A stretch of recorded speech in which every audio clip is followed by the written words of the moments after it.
कि सूखी मिट्टी से कोई भी मूर्त न कभी बन पाएगी, जब हवा चलेगी ये मिट्टी खुद अपनी धूल उड़ाएगी। इसलिए सजल बादल बनकर बौछार के छींटे देता चल, ये दुनिया सूखी मिट्टी है तू प्यार के छींटे देता चल। मैं चाहता हूं पूरा सदन एक बार जोरदार तालियों से बुलाएं डॉक्टर कुंवर बेचैन गाजियाबाद। आज के इस काव्य महोत्सव में जो प्रकृति का महोत्सव है, उसमें आप सबकी उपस्थिति को प्रणाम करता हूँ। हमारे गजेंद्र सोलंकी जी ने जो एक संकल्प लिया इस प्रकार के आयोजन करने का, क्योंकि वो मानते हैं और हम सभी मानते हैं प्रकृति और संस्कृति का आपस में बहुत मेल है। प्रकृति हमें संस्कृति को सिखाती है, तो उनको प्रणाम करता हूँ, आप सभी को प्रत्येक प्रणाम करता हूँ। और समय क्योंकि बहुत हो चुका है तो मैं अपनी बात को शुरू करना चाहता हूँ, क्योंकि आज शरद पूर्णिमा का महोत्सव है। तो आइए मैं शरद पूर्णिमा से जुड़े हुए कुछ पंक्तियाँ सुनाना चाहता हूँ। आप सबका स्नेह चाहता हूँ, एक बार मुझे आमंत्रित कर लीजिए। बहुत अच्छा। जिस रात पूर्णिमा में नहालेगी चांदनी, क्या ये बात पूर्णिमा है, का वाह, चांद जो वाह, होता है समुद्र में उछाल लाता है, ऐसे हमारे मन के भीतर उछाल लाता है। वह अपनी अपनी चांदनी को याद कर ले, मन में उछाल आने लगेगा। तो कहता हूँ, जिस रात पूर्णिमा में नहालेगी चांदनी, जिस रात पूर्णिमा में नहालेगी चांदनी, पानी को सागरों से उछालेगी चांदनी, अच्छा है। पानी को सागरों से उछालेगी चांदनी, जिस रात पूर्णिमा में नहालेगी चांदनी, पानी को सागरों से उछालेगी चांदनी। सोचा न था कि मैं कदे से खींच कर मुझे, सोचा न था कि मैं कदे से खींच कर मुझे मंदिर की सीढ़ियों पे बिठा लेगी चांदनी। क्या बात है, वाह वाह। मंदिर की सीढ़ियों पे बिठा लेगी चांदनी, जिस रात पूर्णिमा में नहा लेगी चांदनी, पानी को सागरों से उछालेगी चांदनी। ये खास पंक्तियां देखिएगा। दामन पे मेरे लाख अंधेरों के दाग हों, दामन पे मेरे लाख अंधेरों के दाग हों, फिर भी यकीन है कि निभा लेगी चांदनी। अच्छा है, वाह, फिर वाह, वाह। भी यकीन है कि निभा लेगी चांदनी, पानी को सागरों से उछालेगी चांदनी। ये भी यकीन है कि अंधेरों की भंवर से, महेश जी, ये भी यकीन है कि अंधेरों की भंवर से, ये भी यकीन है कि अंधेरों की भंवर से सूरज न बचाए तो बचा लेगी क्या बात चांदनी। है, अच्छा है, सूरज वाह। न बचाए तो बचा लेगी चांदनी, जिस रात पूर्णिमा में नहा लेगी चांदनी, पानी को सागरों से उछालेगी बहुत अच्छा है। चांदनी। गौरव भाई। पानी को सागरों गौरव भाई। से उछालेगी गौरव सूरी भाई। चांदनी। बहुत बहुत धन्यवाद, आपने शरद पूर्णिमा से जुड़े इन पंक्तियों को स्नेह दिया, आदर दिया। मैं आपको अच्छा। प्रणाम करता हूँ। और हम सभी जानते हैं कि सारी की सारी प्रकृति जो है वो सभी को रोमांचित करती है, सभी को किसी किसी रूप में प्रभावित करती है, और कवियों को विशेष रूप से प्रभावित करती है। ये फाल्गुन का मौसम आता है, कभी सावन का मौसम आता है, कि दूसरे मौसम आते हैं, इन सब में कभी कुछ न कुछ कहता है। मैंने होली के मौसम, फाल्गुन के मौसम पर 4 पंक्तियाँ कहीं, सुनिएगा। क्योंकि हम जानते हैं कि ये प्रकृति प्यार करना सिखाती है, और प्यार की सबसे बड़ी कसौटी अगर कोई होती है वो होती है प्रतीक्षा होती है। आपने मेरी प्रतीक्षा की, मैं आपकी प्रतीक्षा कर रहा हूँ, यही प्यार है। क्योंकि तेरे घर से मेरे घर तक एक खुशबू की लकीर खींच दी जिसने, उसी का नाम शायद प्यार है। ये खुशबू की लकीर है। तब कहता हूँ, सांचे में हमने और के ढलने नहीं दिया, प्रतीक्षा की बात कहता हूँ। सांचे में हमने और और के ढलने नहीं दिया, दिल मोम का है फिर भी पिघलने नहीं दिया, दिल मोम का है फिर भी पिघलने नहीं दिया। चेहरे को आज तक भी तेरा इंतजार है, चेहरे को आज तक भी तेरा इंतजार है। हमने गुलाल और को मलने नहीं दिया, क्या बात है, वाह, वाह। हमने गुलाल और को मलने नहीं दिया, साँचे में हमने और के। अब सावन के मौसम क्या करता है, उसमें यादें आती हैं, उन यादों से जुड़ के बात कहता हूँ। याद आई उनकी और मुझे फिर रुला दिया, याद आई उनकी और मुझे फिर रुला दिया। मैं कैसे मान लूं कि उन्हें फिर भुला दिया, क्या बात है, वाह, वाह, वाह। मैं कैसे मान लूं कि उन्हें अब भुला दिया। सावन में वो नाए तो मैंने यही किया, सावन में वो नाए तो मैंने यही किया। झूले पे उनका नाम लिखा और झुला दिया। बहुत अच्छा है, वाह वाह वाह वाह वाह वाह वाह वाह, बहुत बहुत धन्यवाद। बहुत सावन में वो नाए तो मैंने यही किया, सावन में वो नाए तो मैंने यही किया।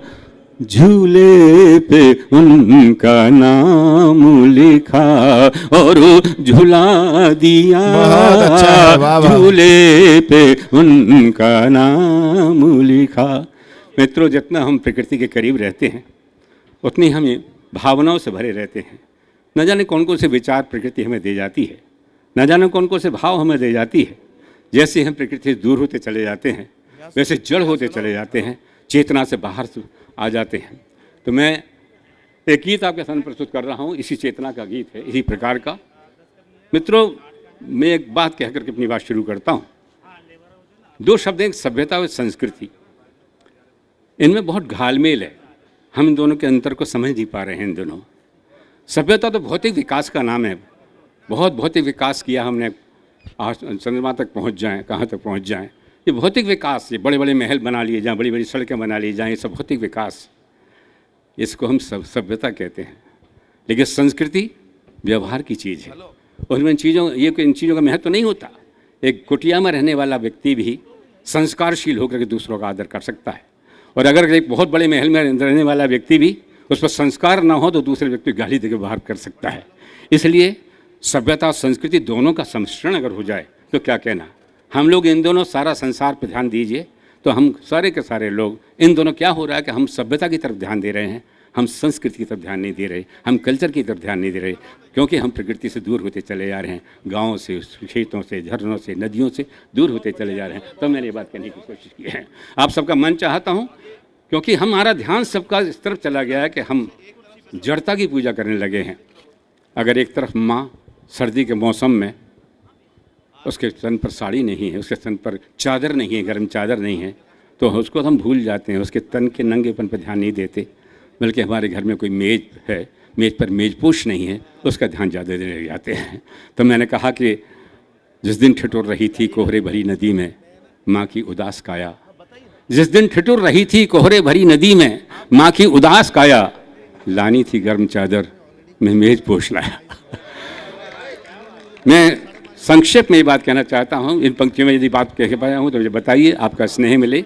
अगर आपको लगा होगा वास्तव में सही कह पा रहा हूँ तो मुझे बताइए। ये हमारी सभ्यता ने जड़ता की पूजा सिखाई, संस्कृति को हम छोड़ते चले गए। तब ये गीत प्रस्तुत कर रहा हूँ, सुनिएगा। एक अंतर का गीत है। मीठापन।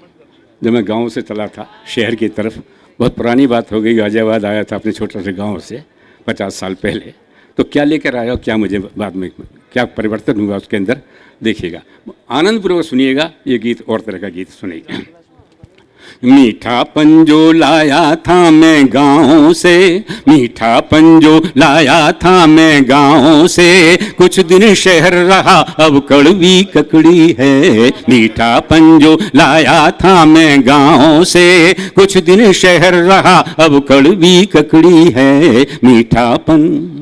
तब तो नंगे पाँव धूप में ठंडे थे, तब तो नंगे पाँव धूप में ठंडे थे, अब जूतों में रहकर भी जल जाते हैं। क्या बात है, तब तो नंगे पाँव धूप में ठंडे थे, अब जूतों में रहकर भी जल जाते हैं। तब आया करती थी महक पसीने से, आज इत्र भी कपड़ों को छल जाते हैं। तब आया करती थी महक पसीने से, आज इत्र भी कपड़ों को छल जाते हैं। मुक्त हंसी जो लाया था मैं गाँव से, मुक्त हंसी जो लाया था मैं गाँव से, अब अनाम जंजीरों ने आ जकड़ी है। मीठापन जो लाया था मैं गाँव से, कुछ दिन शहर रहा अब कड़वी ककड़ी है। मीठापन।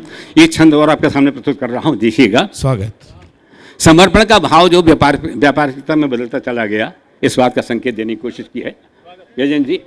मीठापन जो लाया था मैं गाँव से, कुछ दिन शहर रहा अब कड़वी ककड़ी है। मीठापन। तालाबों में झांक संवर जाते थे हम, तालाबों में झांक संवर जाते थे हम, अब दर्पण भी हमको नहीं सजा पाते। क्या बात है, अच्छा है, वाह वाह वाह वाह। तालाबों में झांक संवर जाते थे हम, अब दर्पण भी हमको नहीं सजा पाते।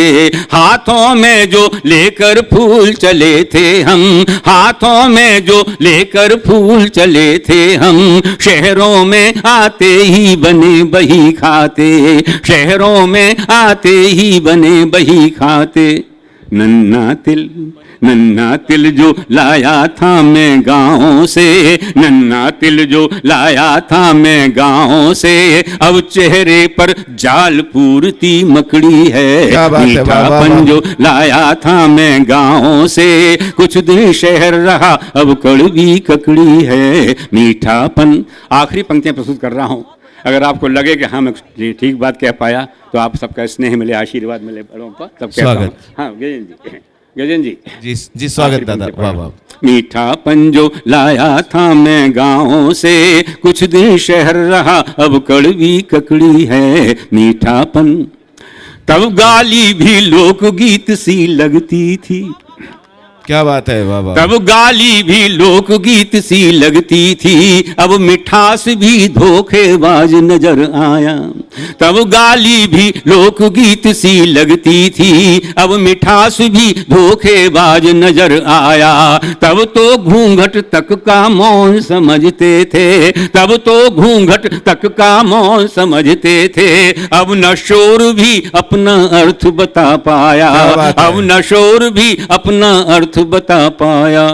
सिंह गर्जना लाया था मैं गाँव से। आखिरी पंक्ति खास तौर पे आपको ध्यान चाहता हूँ कि सिंह गर्जना लाया था मैं गाँव से, सिंह गर्जना लाया था मैं गाँव से, अब वो केवल पात चबाती बकरी है। मीठापन जो लाया था मैं गाँव से, कुछ दिन शहर रहा अब कड़वी ककड़ी है। मीठापन। बहुत बहुत धन्यवाद, आपने स्नेह से सुना। 4 पंक्तियाँ क्या स्थान लेता हूँ। किसी भी काम को करने की चाहें पहले आती हैं। हमारे गजन जी ने चाहत जगाई है और सब लोगों ने जगाई है, तब कहता हूँ किसी भी काम को करने की चाहें पहले आती हैं। और दूसरी पंक्ति पर विशेष ध्यान चाहूँगा, किसी भी काम को करने की चाहें पहले आती हैं, अगर बच्चे को गोदी लो तो बाहें पहले आती हैं। अगर बच्चे को गोदी लो तो बाहें पहले आती हैं। और हर एक कोशिश का दर्जा कामयाबी से भी ऊंचा है, हर एक कोशिश का दर्जा कामयाबी से भी ऊंचा है। कि मंजिल बाद में आती है, राहें पहले आती हैं। कि मंजिल बाद में आती है, राहें पहले आती हैं। हम कोशिश करें निश्चित रूप से प्रकृति के साथ जितने रहेंगे उतना ही जीवन सुधा में आनंद रहेगा, समाज में आनंद रहेगा, सब एक रूप में हो जाएंगे। धन्यवाद।